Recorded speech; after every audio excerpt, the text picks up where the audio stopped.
Welcome to Right on Track, a songwriting podcast. Thanks to Tone for tuning in.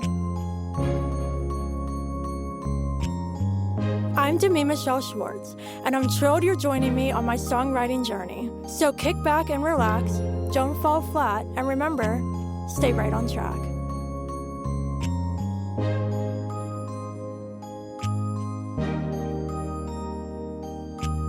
Hey everyone, welcome back to Right on Track. I'm so excited because joining me today is Connor Christian from the Southern Gothic. Hi Connor.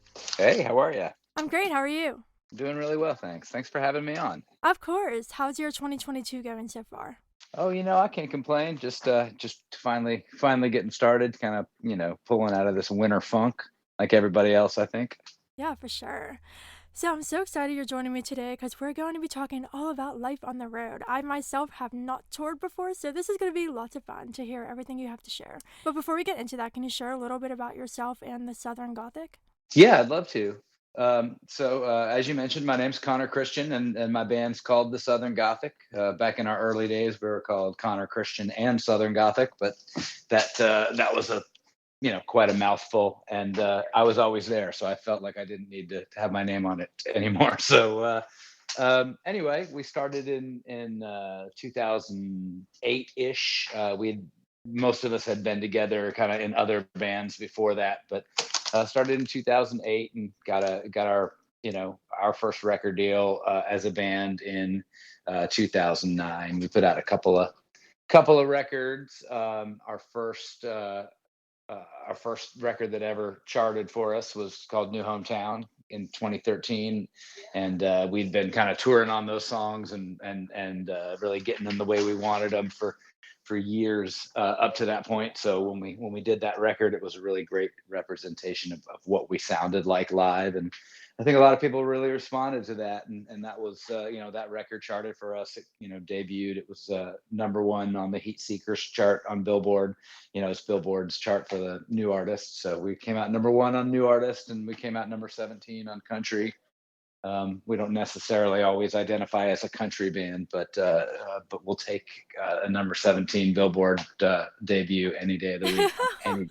Any chart they want to put us on, I'm happy to be there. That's fantastic. Yeah, that's the short version. Oh, awesome. Thank you so much for sharing. Well, you mentioned touring, so I'm really excited to talk all about this. And to start off, can you read a quote by Elle King? Touring is my favorite part of being a musician. All the places I've traveled and lived affect me in many different ways, good and bad. Why does this quote resonate with you so much? Well, because I spent a pretty sizable portion of my adult life on the road, living in a van, living in a bus, depending on what point in my career we were talking about, I grew up on the road from the time I was 18, till now. I've been touring, obviously a little less more recently, but those experiences really shape you. Additionally, when I was a kid, my dad worked for the State Department. We moved around. We lived in, country after country after country, all over Asia and Europe. And so, my career kind of felt like a kind of a continuation of how I had grown up. And those, like, again, those experiences really shape you and make you who you are. And anything that happens in your life, good or bad, kind of, starts on the road if that's where you are in life. That's awesome. That's really interesting. I didn't know you grew up traveling all over the world. That's so cool. And that definitely would translate into your touring because you're used to traveling. I feel like artists who aren't used to that might find it more difficult, but because you grew up traveling the world, that probably feels much more natural to you. Yeah, I think you're right about that. It was almost like when I started touring again in my late teenage years, it was like something that I don't know, my psyche, my soul, something like that had been asking for. It's like, when, we've been sitting here for years. When are we going to go again? So, it felt right when that happened. It was like, oh, all right, we're back to being on the road. This makes sense, and almost, kind of made my whole world, come together. It focused me and reminded me, what I was about. Yeah, for sure. I love that.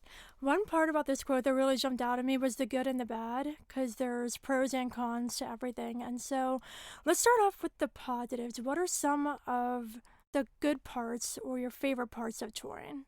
Oh, I mean, we had T-shirts for a while that said, the Southern Gothic, seeing America through van windows since 2007, and it really is the case. Is that you get to see the whole country if you're lucky enough to get booked all over the country, like we were. We saw, 47 states, and no, that's not true. Sorry, 44 states. I take that back. With the band. So we got out and saw the world in a way that most people don't get to see this country. They don't get to visit as many places. They don't get to just see what's between the different the big cities between Chicago and Milwaukee and all this kind of thing. So that's a big part of the good. You meet so many people, and you make so many friends. I have friends all over this country. I have people that if I was rolling into Sarasota, Florida, or Appleton, Wisconsin, or Denver, Colorado, or Burbank, California, that I've met on the road, that I could call up and be like, "Hey, I'm going to be in town. Can I crash at your house?" And they'd 100% let me. I'm a little old to be crashing at people's houses. I'm just saying that the opportunity exists, and I did use that a lot when I was younger. A lot of times, I'd be traveling cheap. I was on vacation and just crashing with different people across the country. So, it's provided me with the opportunity to see a lot of things that not only I probably wouldn't have seen, meet people I wouldn't have met, but just things, just opportunities that people as a whole generally don't have, and I'm really grateful for that.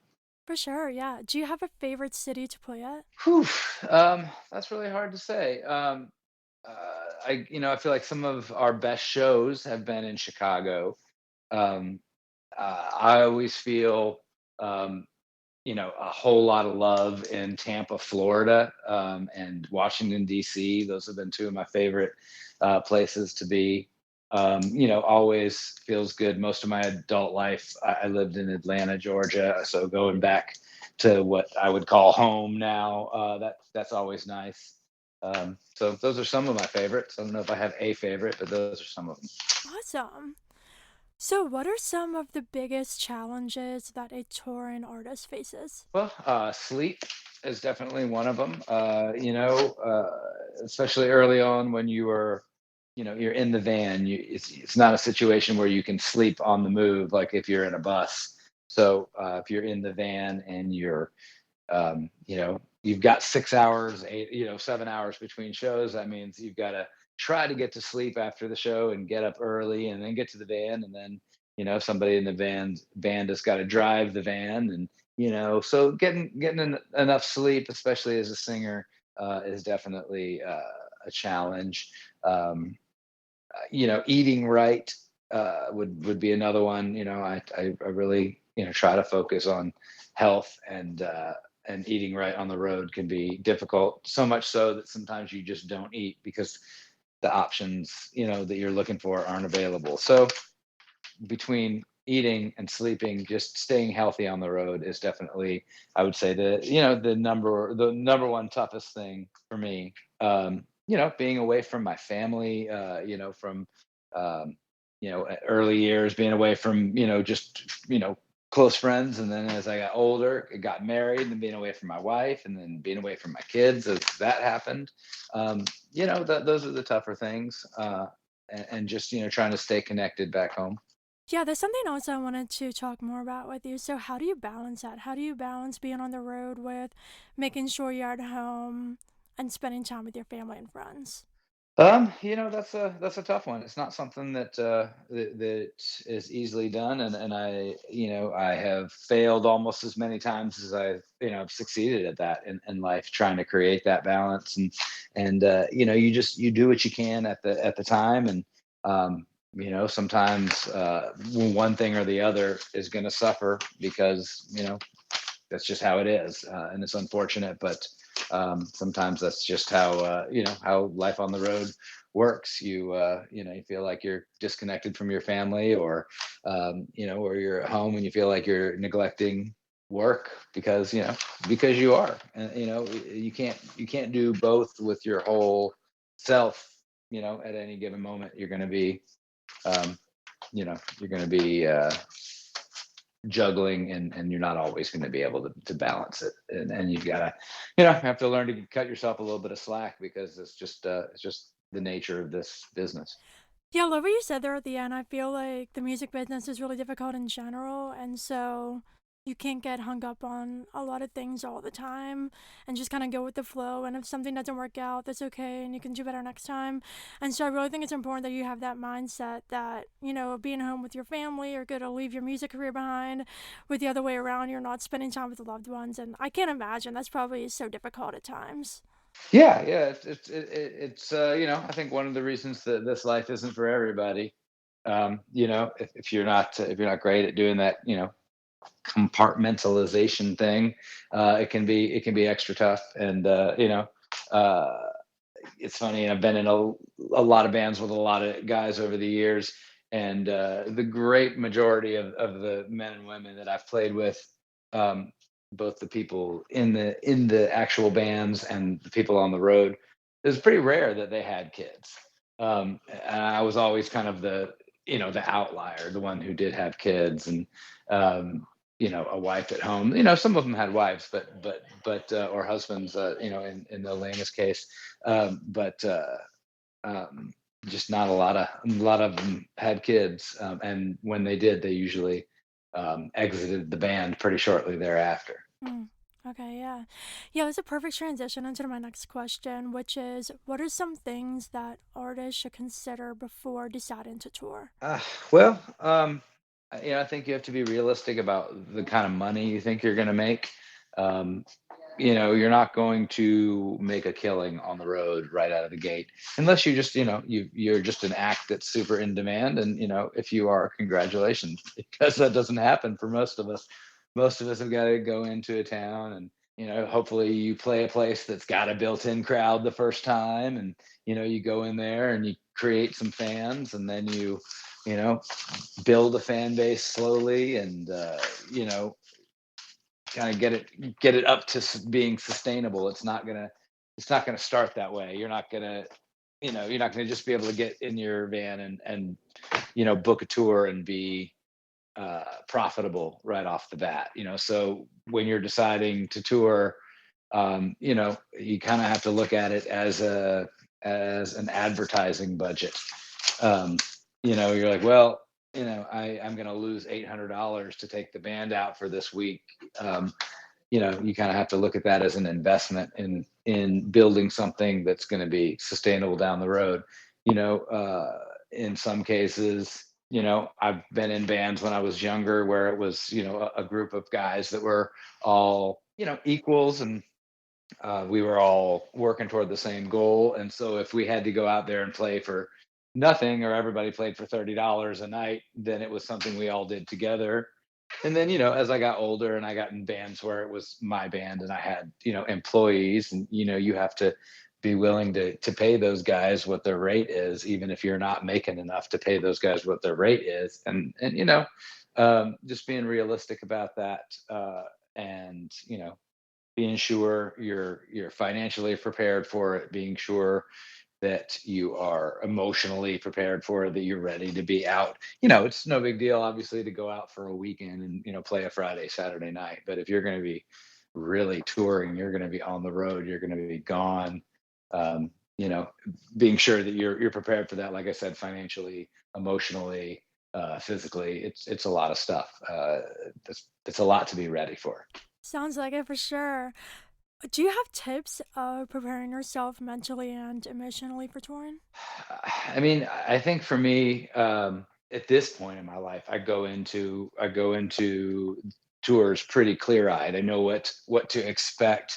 I think for somebody who's on, an up and comer, somebody who's just getting started, people who've maybe, they've toured in their, state, or their state and the next state over, but never really gone much further.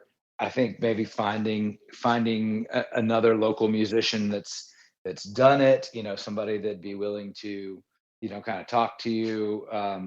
There's always someone that was where you are now recently or a few years back that can kind of, you know, that's happy to kind of guide you and say, hey, you were where I was 10 years ago. You want to get where I'm going. This is what I do. And finding somebody in your local area, your town, I think is paramount to getting it done right because those people are going to be a little more invested in seeing another local kid. They're like, oh, look, that this kid reminds me of me, whether or not it doesn't matter that you know I'm a man and this is a young woman that's doing it. I still can see in this person like the thing that made me do it, and I'm happy to provide my insight to these people, to this person, to whatever. And I think anybody can find mentor is not the right word, but somebody to help guide them, especially on their first experience getting out on the road. Awesome, that's great. Now let's bridge a little bit into the business side of things. So, how does booking a tour go? For anybody who hasn't done a tour, what's the process of finding those venues, knowing where you're a good fit, and actually booking those dates? So this is not. I'm not a great resource on this in this department because I have been booking myself interspersed with having, major booking agencies since like 99, 2000, so 20 plus years. And at this point, I just rely on like the people that I know. I don't, I haven't had to, really meet a lot of new people in recent years. I reach out to the people that I know, at these 3 dozen venues, and I get dates from them, and then I call my booking agent and I say, okay, I have these dates. I need you to put stuff around this to make the tour work. Um, but that's a really, I'm lucky to be in that position, and it's a lot of years of kind of work that got me to that position early on. I did it a lot of different ways, and again, that was so long ago. I don't know how applicable my methods back then were, but I did things like I would find I'm not sure where you're based, but um, I'm in the southeast, and when I was starting out, I was in Atlanta for most of my life, most of my you know adult life, and there was a chain restaurant called Wild Wing Cafe, and they had like 35 locations. So if you went into one and you played really well and maybe you brought a little crowd, I was able to turn that into getting them to book me at, okay, so now I'm doing the Atlanta location, and now I'm doing the Augusta and the Columbia, South Carolina location. And then, next thing you know, we were doing, all 35 of their locations. And then you'd, be playing at, in Charleston, and the manager from the venue down the street would be in this venue, having dinner and see us play. And, kind of, it was real organic for us in that way. um, I know there's a lot of online booking options. I haven't really haven't had to look into that, but for us it was definitely a kind of a grassroots situation of building booking. And while we were doing that, while we were building our touring, we had a regular gig back in Atlanta. So anytime, any weekend we weren't on the road, we were back in Atlanta playing as the house band at this one bar, and building our Atlanta crowd, and also like learning to play properly, and getting good on stage and all that. Yeah, that makes a whole lot of sense. I like how you said a bit ago how it's like organic for you. And I think the industry in general, like whether it be building or listening on a certain platform or fans touring, whatever, it's something that happens over time and you kind of have to build it one at a time and be organic with that. And so I think that's a great point you brought up there. So next with like the tour itself from a creative standpoint, what are some things you like to do creatively to build excitement around the tour and also some creative promotional techniques as well? That's good questions. So as far as getting creative around the tour, I think that was something that came for us a little more as we got a little more well known, and we knew we weren't going to be struggling for money every night, so we felt comfortable spending a little bit of money up front, building a set to take out with you. Or if we were doing a tour, especially when we were able to have crew that could help us get the set up every night. Um, I tell you, there's nothing goofier feeling than, opening up for a big band and uh, you're getting ready to go on in front of 3,000 people. And then right before you do that, you got to go out and like hang up your banners and put your set up, because you don't have a crew. And it feels really strange to be like out there, like, excuse me, just a minute. I'm going to set up, while you 3,000 people watch. And then we're going to go back and pretend like none of that happened. And then we're going to come out and play the show. So much show that a couple of us we had a couple of crew hoodies that we would put on and put like over our head, and we'd go out there and do stuff so people wouldn't see our Oh my faces, because it I mean, like, it takes away from the show. It takes away from the kind of the mystery and the excitement. So I think, the first part of your question, um, you know being creative was a little more doable when we had a little bit bigger budget, like not only for the set pieces and that, but also for people to help put them up and break them down. As far as creative promotional techniques, I'm terrible at that. I'm always amazed by the stuff people think up, and when they I don't know. This is all the stuff that people think up for online promotional stuff. Oh, I always wish that I'd come up with it. I feel like I'm not very gifted in the marketing creativity. I'm great at the business end. I'm great at the performance and writing end. But as far as like how to market myself, I always have a tough time with that. Yeah, that makes sense. Yeah, it's not for everybody, and that's where a team comes in, right?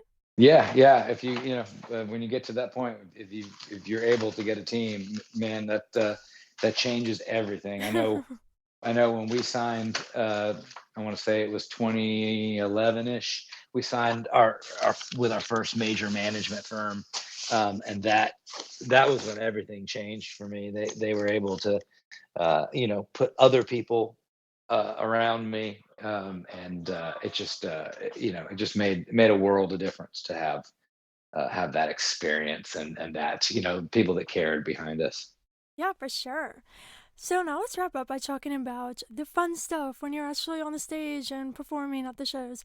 So, what are some of your favorite ways to interact with your fans during the concerts? Huh, that's yeah, I don't know. Interacting with fans is obviously super important. I love telling stories. I think that's the number one thing for me. I love, you know, because I write these songs, and they'll know, a lot of people in the audience, they'll know the words to it, or they'll love this song or that song. But I don't know. A lot of them have a little cheeky story behind them, and you're like, yeah, you like it now, but like I want to bring you in on the joke, And so for me, that's a big part of it, telling the stories. That as I get older, doing solo shows is nice because you can kind of have that direct sort of one-on-one thing with the audience, where it's almost like they're one person and you're one person, and you're having a one-on-one conversation, in a way that you can't usually with a full band, and So, do you prefer doing more intimate acoustic shows or the bigger ones? Well, I got to say that's an impossible choice, because they're both so much fun. Obviously, doing the intimate shows like we were talking about a minute ago, I love that, like, direct connection. But there's nothing like locking in with the band, and in front of a festival audience, and just going for 3 hours, and like basically playing chicken with the audience to see who's going to give up first. I mean, like, Nothing like that. There's nothing like that. You're like, oh, you guys ready to go home? It's only been 2.5 hours. Come on, let's do it. Like that's a great feeling when when you're just, I don't know, it's you feel like you're a boxer and you're just like beating the audience to death. You're like, come on, how just go down, stay down. So I don't know. It's just a silly way of looking at it, but but playing live is obviously that's the apex, that's the pinnacle, that's what that's what you want to be doing, that's what as a musician. um but also but having those one-on-one connections and really uh reminding people that like, yeah, these are songs that the band has played forever, but like these are my songs, like I wrote these for you. So I want, like I want to sing them to you sometimes, rather than bringing in all the you know 10 different instruments or whatever. It's like me and a piano and the song. Sometimes that trumps everything for me. Yeah, for sure. So I have two more questions. The next one is, what goes into the decision making process of picking the set list? So as far as the set list, there's a few things that I think about when I'm writing the set list.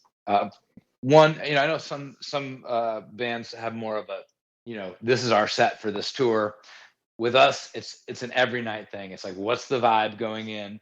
Are we are i- is this a gig where people are there to see us? Is this a gig where we're playing a festival and most of these people have never heard of us?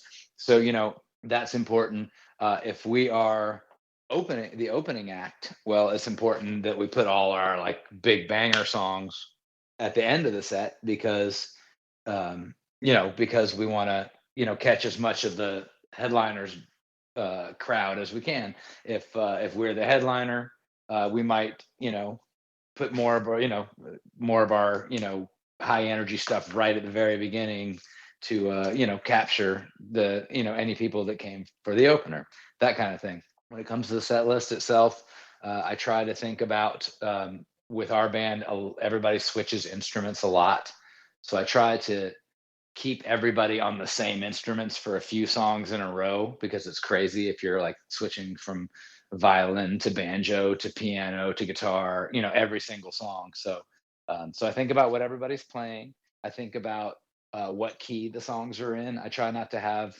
ever more than two songs in the same key that are back to back, because it starts sounding the same, even if the songs are really different. If it's all in the same range, people's ears start to kind of start to tune out.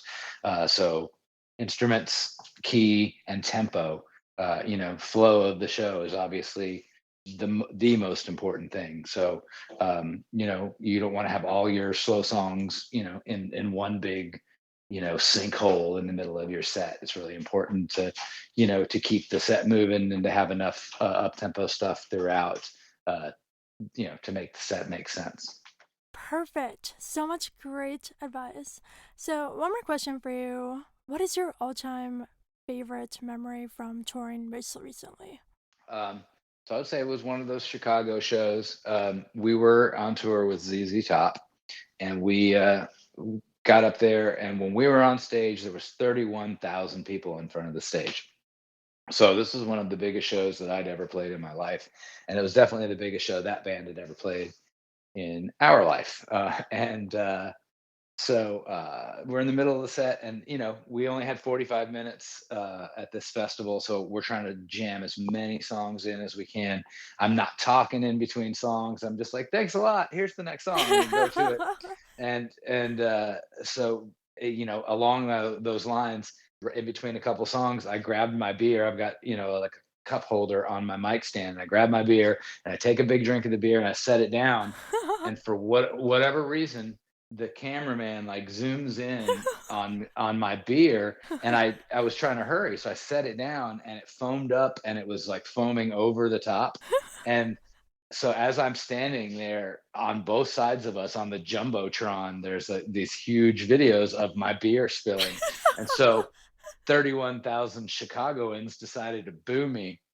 Oh So my I mean, gosh. like, yeah, it was at first it was pretty terrifying, but I just walked around in front of the mic stand and I just stood there and like waved for them to bring it on, and they booed me for a minute, and then we went and played the next song, and everybody, everybody loved us. They were, they were happy about the way that that I accepted the booze. So so anyway, so that was good. That's so perfect. Oh my gosh. Best way to end this chat. Thank you so much for joining me, Connor. Can you share with everyone where they can find your music online and connect with you on social? Yeah, absolutely. We are at the Southern Gothic Music.com. That's got both the band and my solo stuff there. And online, Instagram and Facebook, we're at the Southern Gothic. And Twitter is just my name, at Connor Christian, all O's, no E's. Perfect. Thank you so much for joining me. Listeners, thank you so much for listening to this episode with Connor all about life on the road. And of course, until next time, Stay stay right right on on track. track.